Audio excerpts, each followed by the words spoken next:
No Como é dia que do isso golpe, funcionou? Conta bom, aí pra gente. eu saí de casa 6h30 da manhã, as aulas começavam cedo no Ateneu, meu pai era professor do Ateneu também, né? E chegamos no Ateneu às 7 horas, as aulas estavam suspensas, né? O diretório já tinha decidido greve, em apoio à legalidade. Grupos de direita, militares golpistas, estavam indo de Minas Gerais para o Rio de Janeiro com o intuito de derrubar o presidente João Goulart e tal, e ganhar o apoio do 2º Exército de São Paulo, neutralizar o 3º Exército do Rio Grande do Sul. O 4º Exército não tinha se manifestado. No outro dia a gente viu que eles já estavam todos armados, né? O Justino Alves Bastos prendeu o Miguel Arraes lá em Pernambuco, o Maranhão foi preso aqui em Natal. Mas no dia do golpe mesmo, o que a gente fez? Levantamos o Ateneu,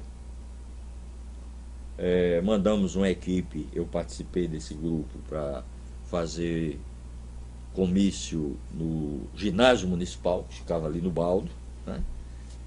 E saiu uma passeata de lá e uma passeata do Ateneu.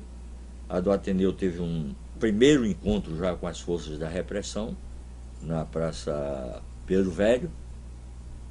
A ordem dos oficiais foi atirar, mas nenhum militar teve coragem de atirar, né?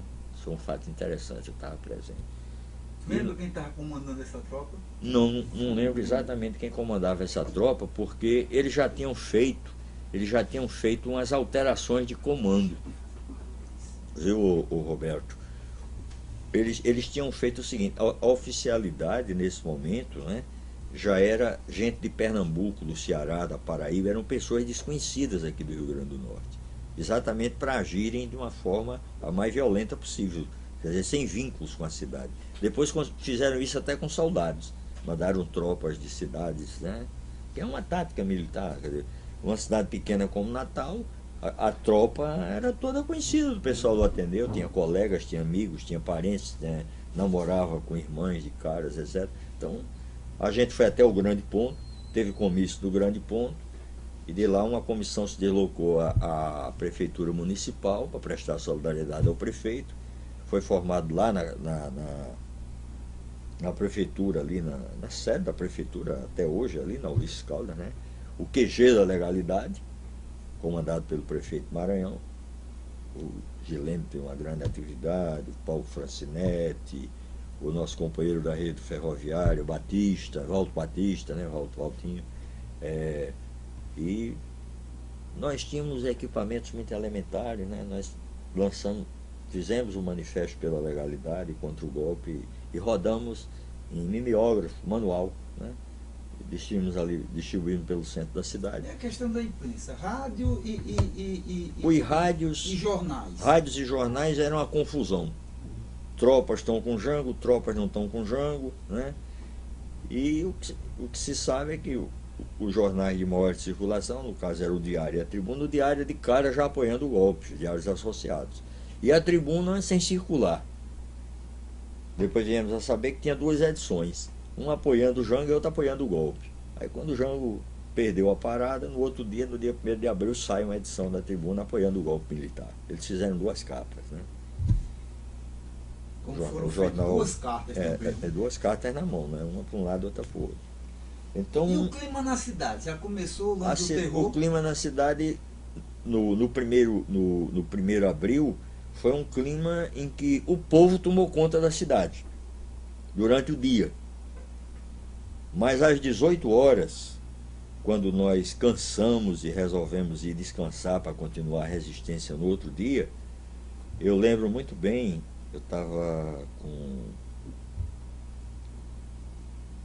aquele companheiro dos Correios, aquele baixinho, né, que prenderam até a filha dele, torturaram e tal, Jaime, né, com os irmãos Capistrano, Benjamin e Franklin, e a gente, hoje o vereador Franklin Capistrano, e a gente resolveu ir para casa e tal, e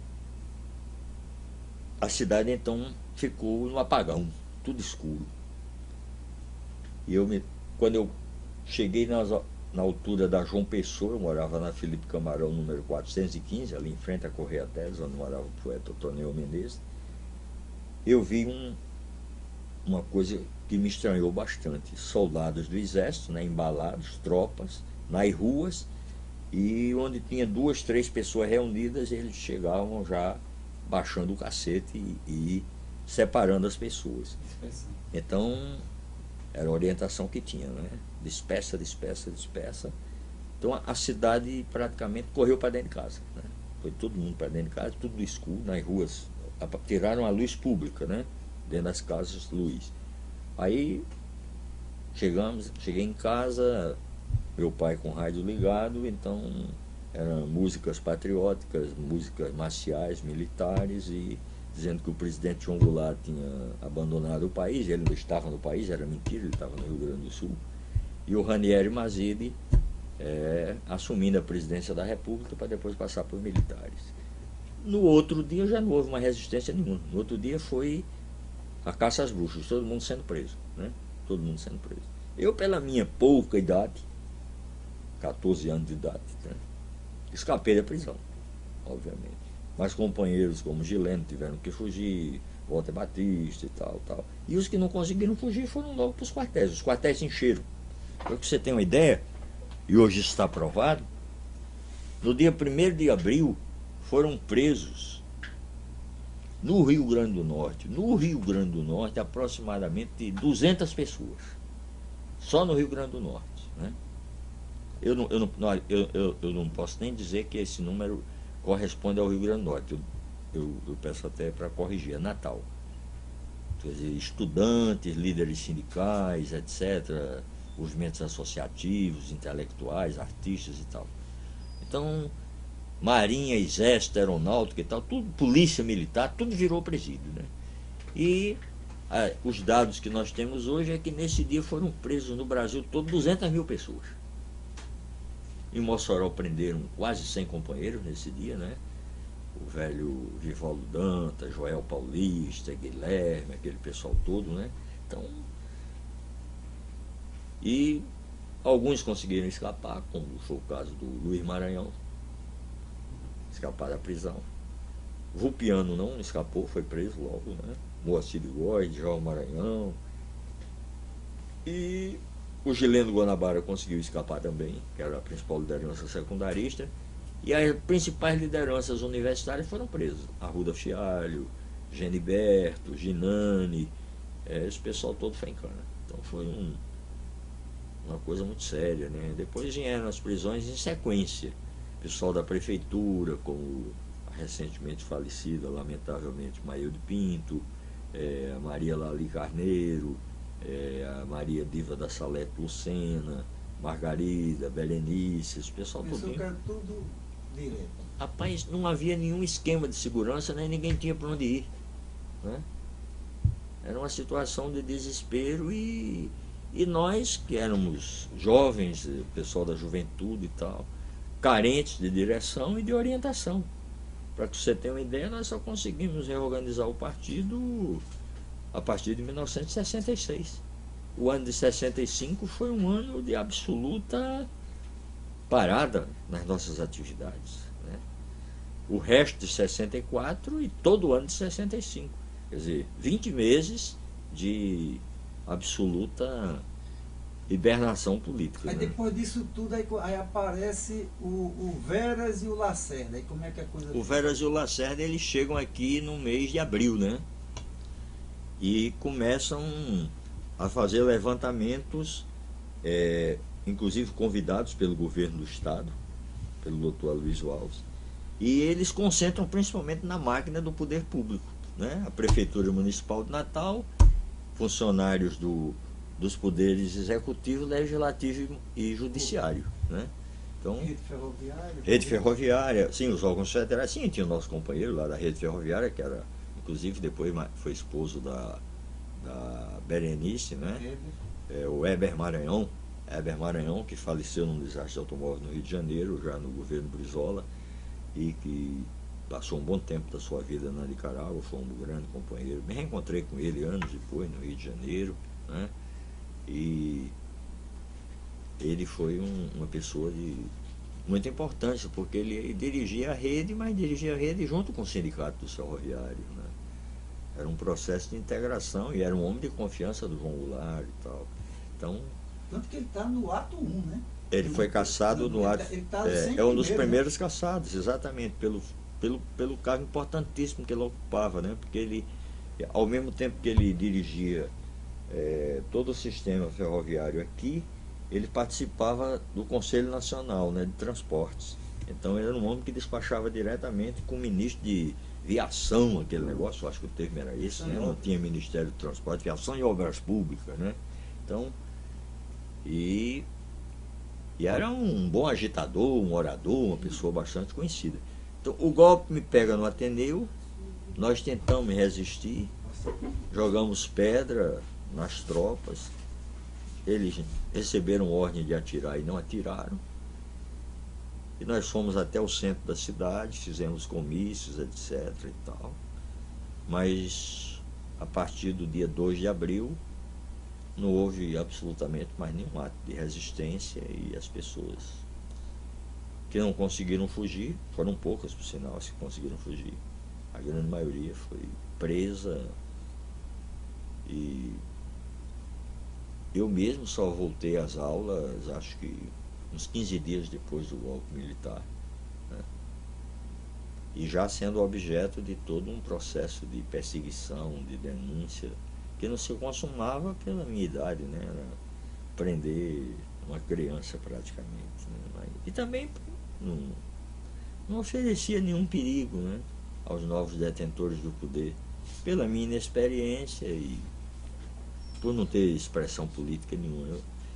Quando houve o golpe militar, eu era um aprendiz, estava começando a participar do movimento, né? Mas 1964 para nós representa exatamente isso, né? Foi esse momento dramático, terrível, e o desmantelamento de uma série de concepções que depois nós fomos enfrentar já dentro do partido e na sociedade, né?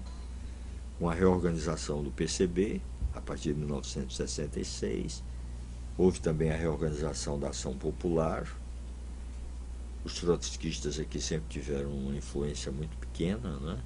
Essas foram as duas organizações que retomaram o movimento estudantil, e a hegemonia era dos comunistas, tanto no movimento secundarista como no movimento universitário. E nós éramos ainda tão poucos que reuníamos, né, secundaristas e universitários numa base única. Depois é que a gente foi crescendo. Aí começa a importância da Casa do Estudante aí, né? Sim, a Casa do Estudante, aí tem a eleição do Queginaldo, do José Rocha Filho, que era um democrata, depois militante do PCR e morto prematuramente, né? Vítima de um câncer, né? Morreu muito jovem. O companheiro José Rocha Filho, que era conhecido por todo como Queginaldo, mas foi substituído por um quadro revolucionário que eu conheci no Ateneu, que era meu companheiro de turma, né? Meu companheiro do Luciano, que era o Emanuel Bezerra dos Santos, né? E que era um pouco mais velho que nós, mas conhecemos como cristão de esquerda, partidário do personalismo, mas que pela sua inteligência, sagacidade e espírito revolucionário, muito rapidamente se tornou um grande quadro marxista, ingressou no Partido Comunista Brasileiro e na dissidência ele optou pelo PCR, Partido Comunista Revolucionário, enquanto que eu e Luciano, na dissidência, fomos para o PCBR. Quer dizer, o PCR tinha hegemonia no movimento universitário, eu já tinha entrado na universidade também, né, mas nós tínhamos a hegemonia no movimento secundarista, basicamente no Ateneu, Frei Miguelinho, Sagrada Família, Monsenhor Mata, Anfilóquio Câmara, né, Winston Churchill, que estava começando, e no que sobrava do municipal, porque muita coisa da obra do Djalma Maranhão foi destruída, né? Ali naquela praça André de Albuquerque, da antiga catedral, tinha a Galeria de Arte. Quem destruiu a Galeria de Arte, né, foi um secretário municipal de cultura, que depois foi reitor da universidade, né? E hoje é presidente da Academia Norte-Grandense de Letras, a concha acústica foi destruída, a biblioteca popular foi destruída. Quer dizer, tudo isso para acabar com a memória do Djalma Maranhão.